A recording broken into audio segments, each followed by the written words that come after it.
Babel Unveiled, Nimrod, rebellion, and the spirit of Babylon today, and the sons of Ham, Cush, and Mizraim, and Phut, and Canaan, and the sons of Cush, Seba, and Havilah, and Subta, and Rama, and Subtecha, and the sons of Rama, Sheba, and Dedan. And Cush begat Nimrod. He began to be a mighty one in the earth. He was a mighty hunter before Yahweh. Wherefore it is said, even as Nimrod, the mighty hunter before Yahweh. And the beginning of his kingdom was Babel, and Erech, and Akkad, and Calneh, in the land of Shinar. Genesis 10, verses 6 through 10. And the whole earth was of one language, and of one speech. And it came to pass, as they journeyed from the east, that they found a plain in the land of Shinar, and they dwelt there. And they said to one another, Go to, let us make brick, and burn them thoroughly.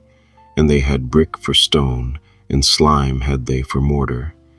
And they said, Go to, let us build a city and a tower, whose top may reach into heaven, and let us make us a name, lest we be scattered abroad upon the face of the whole earth. And Yahweh came down to see the city and the tower, which the children of men built. And Yahweh said, Behold, the people is one, and they have all one language, and this they begin to do. And now nothing will be restrained from them, which they have imagined doing. Go to, let us go down, and there confound their language, that they may not understand one another's speech. So Yahweh scattered them abroad from thence, upon the face of all the earth, and they left off to build the city. Therefore is the name of it called Babel, because Yahweh did there confound the language of all the earth. And from thence did Yahweh scatter them abroad upon the face of all the earth. Genesis 11, verses 1 through 9. Who was the real Nimrod? Behind an almost forgotten name stands the man who dared to challenge Elohim himself. Nimrod was not simply a mighty warrior of old. He was the founder of humanity's first great rebellion, the builder of Babel, and the architect of something far more dangerous than a tower, an enduring spiritual system that still haunts the world today. The hunter of souls. Genesis 10 verses 8 through 10 introduces him. And Cush begat Nimrod. He began to be a mighty one in the earth. He was a mighty hunter before Yahweh. At first glance, this seems like a mere genealogical record, but in truth, it signals a rising threat against the divine order. The name Nimrod itself comes from the Hebrew root marad, meaning to rebel. His rebellion was not against men, it was against Elohim. While Noah's other descendants spread across the earth to rebuild after the flood, Nimrod set his heart on building something different. Not just a city, but a throne.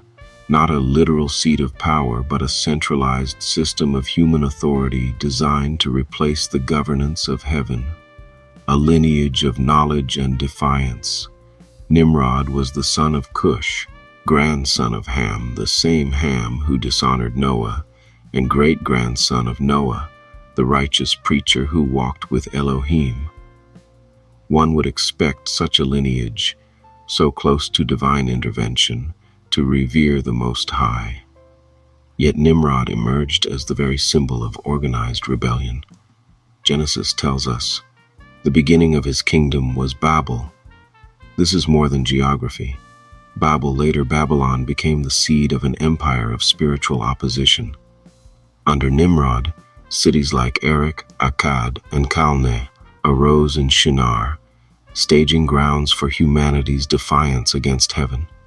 Nimrod was not just a political leader, he was the architect of a worldview, the first great unifier of men apart from Elohim. The mighty hunter before Yahweh. What does Scripture mean when it calls him a mighty hunter before Yahweh? Many imagine deer, lions, or boars, But Nimrod hunted men their wills, their loyalty, their very souls. He used charisma, persuasion, and manipulation, drawing crowds after his vision, just as the serpent once whispered in Eden. This was no compliment. The phrase, "before Yahweh," is an indictment, not an honor. Nimrod stood before the Almighty as a rival, not a servant.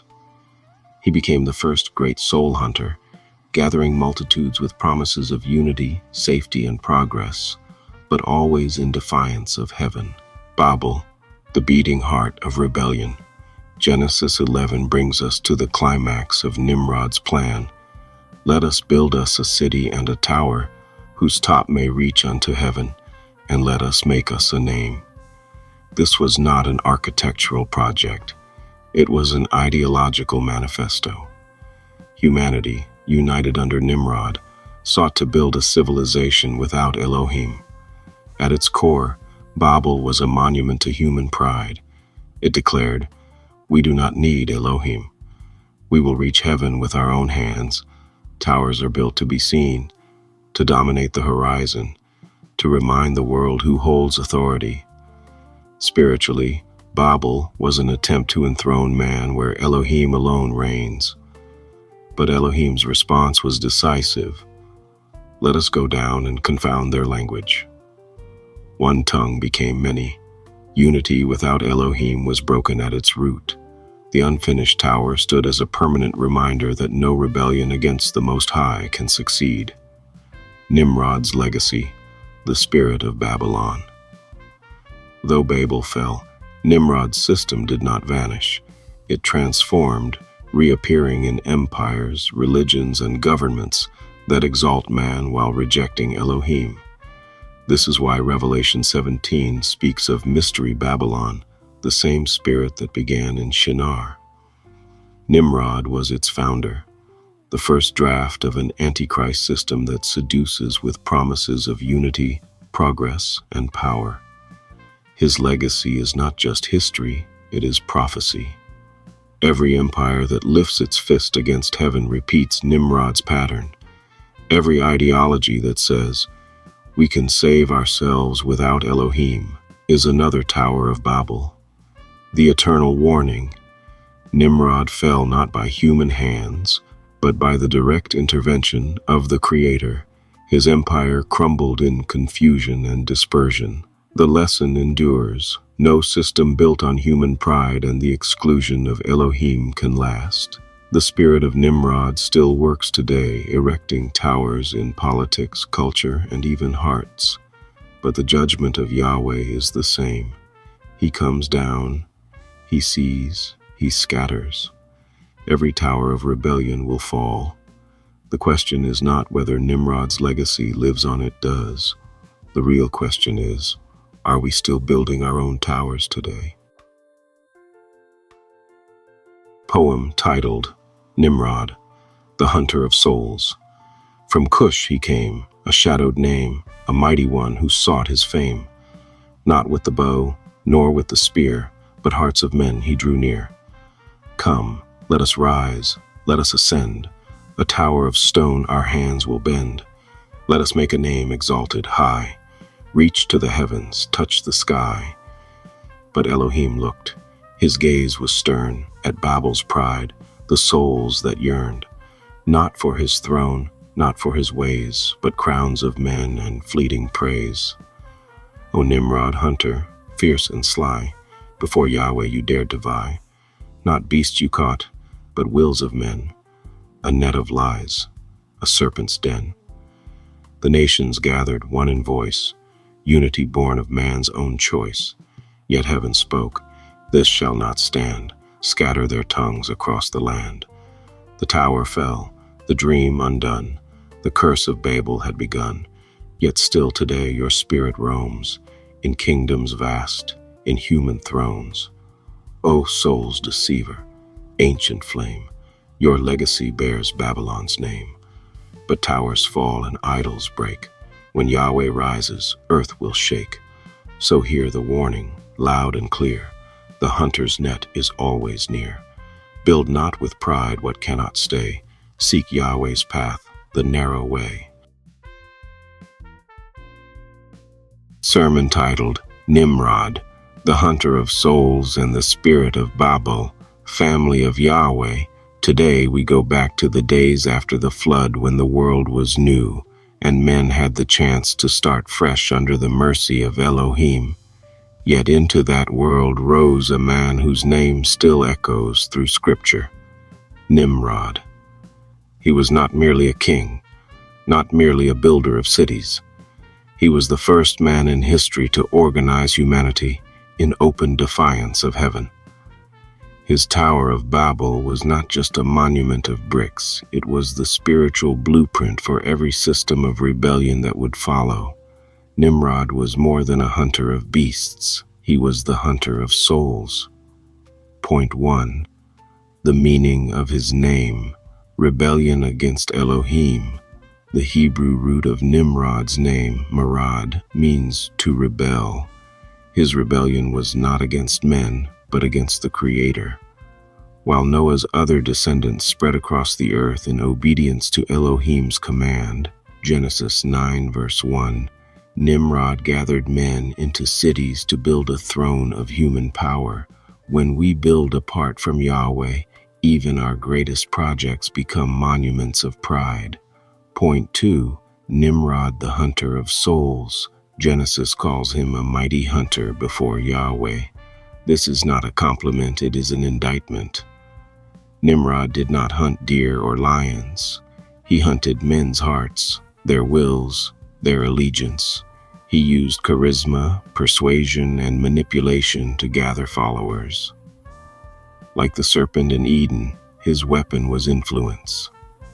Lesson: Satan still raises Nimrods today, leaders, ideologies, and systems that hunt the souls of men through deception. Point 3. Babel, the heart of rebellion. Genesis 11 reveals Nimrod's plan. Let us build us a city and a tower. Let us make us a name. Babel was not about architecture, it was about autonomy without Elohim. The tower symbolized man's attempt to replace heaven's throne with his own. Elohim's response was swift. He came down, confused their tongues, and scattered the nations. Every empire, every system that exalts man above Yahweh will meet the same fate. Point 4. Nimrod's legacy, the spirit of Babylon. Though Babel fell, its spirit lives on. Revelation 17 speaks of Mystery Babylon, the spiritual system of pride, idolatry, and rebellion that traces back to Nimrod. Nimrod was the first great soul hunter, but not the last. His pattern repeats in every generation. Today, the spirit of Nimrod can be seen in governments that reject Yahweh's law, in cultures that glorify self, and even in hearts that try to build towers of pride. The unfinished Tower of Babel stands as a warning. No tower of pride will stand before Yahweh's judgment. Are we still building towers? We may not stack bricks into a tower, but we build Babel in other ways. Towers of pride seeking our own name instead of Yahweh's.